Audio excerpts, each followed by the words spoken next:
What happens when a student gets injured? What do you do? Now, I'm not talking about somebody getting knocked out. I'm talking about the typical bang your shin, get the wind knocked out of you, get your nose bopped kind of injuries that we see with students, especially today with the younger students. So we're going to hear things like, that didn't hurt. You're okay. Just shake it off. Get back in there. And the problem with that kind of response is that you damage your relationship with the student because you lose the confidence of the student. You're making a traumatic event into a trivial event because you break the confidence contract at that point. At least you damage it.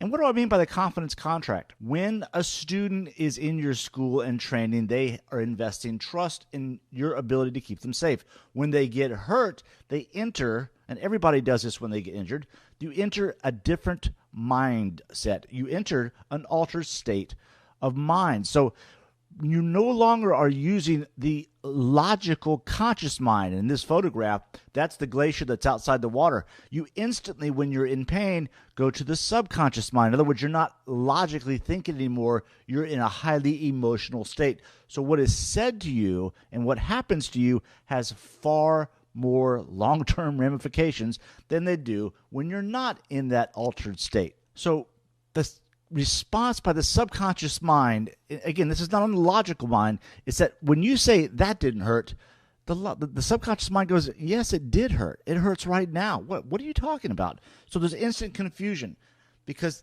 you're not acknowledging what I'm experiencing here. You're okay. Why can't you see I'm hurt? Just shake it off. What does that mean?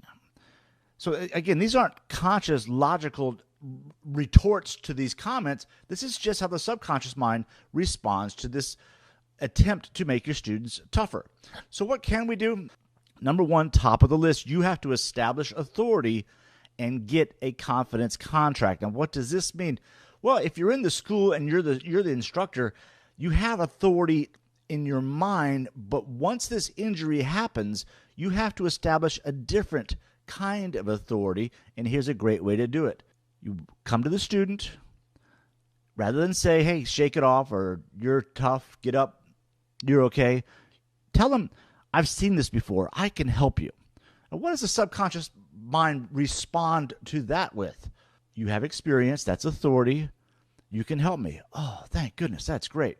See how assuring those words are in contrast to the typical responses we see? Here's another great one. And this is with somebody that maybe is hurt a little bit more or a little bit more traumatized, and they need a stronger establishment of authority and a stronger contract. And this is it. If you listen to me, I can help you. Well, that implies a lot. If you listen to me, I can help you. Because if you don't listen to me, you're going to continue staying hurt. That's the implied message. So do you see how powerful these are as opening lines when someone is hurt, whether you know the person or not, whether it's a kid or adult? These two lines are great ways to establish authority and get the contract. Now, this is big. You want to acknowledge the injury and the pain. This is an instant trust builder. I know getting hit in the nose is no fun. That's happened to me 1,000 times. In fact, I was just at my son's school helping out with a field day, playing football, and that's exactly what happened. A kid went up in the air, came down, his nose smashed into the skull of the kid under him. The kid under him seemed to be okay, but the kid with the nose smashed was really upset. And that's exactly what I said to him. I know getting hit in the nose hurts. That's happened to me a bunch of times. So that's the trust builder. Oh, this guy knows what I'm going through. Thank you. And then we get to the empathy. It makes your eyes water like you're crying and burns. Why do I say this? Because a lot of times kids in particular, are embarrassed about their response to being hurt. So you want to say that the pain makes your eyes water. You're not doing it yourself. It makes your eyes water like you're crying and it burns. And this is the spin right here. Now you're going to pace them away from the injury. If they're panting and breathing and really upset, you want to get them to breathe with me. You're pacing the breathing. And this is a great verbal pacing. The good thing is that the pain goes away real fast. Now, how do I know that? Well, I told them already. This has happened to me a bunch of times. Your body is already healing, which is absolutely true. It'll just take a few seconds and then it'll be over. The good thing is that the pain goes away real fast. That's a relief to a student. Again, the student is in an altered state of consciousness. They are receiving what you say as the absolute truth as it's happening. So this is a very powerful technique. The good thing, the pain goes away real fast. That's a relief.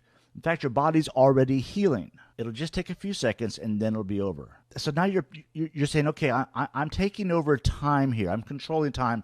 In fact, I'm going to do a little NLP time distortion with you without you knowing it and pace you away from this event. So depending on how upset the kid is and where you think a number is, I typically use 7. I think 7 is a very powerful number. So I would say about 7 seconds, you'll recover and you'll be fine. Ready? Let's go. 7, 6, 5, 4, 3. And I'm kind of in between 4 and 3. You get ready. Okay, here we go. Ready and up. Way to go. Way to recover. You're a true warrior. So, and then I finish with it. We all get hurt, and being hurt hurts. But it's how you recover from the injury that makes the difference. All right, so those 2 steps alone are worth their weight in gold.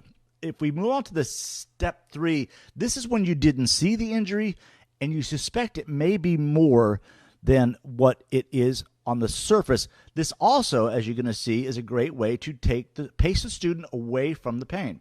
So, where does it hurt? My foot. Which one?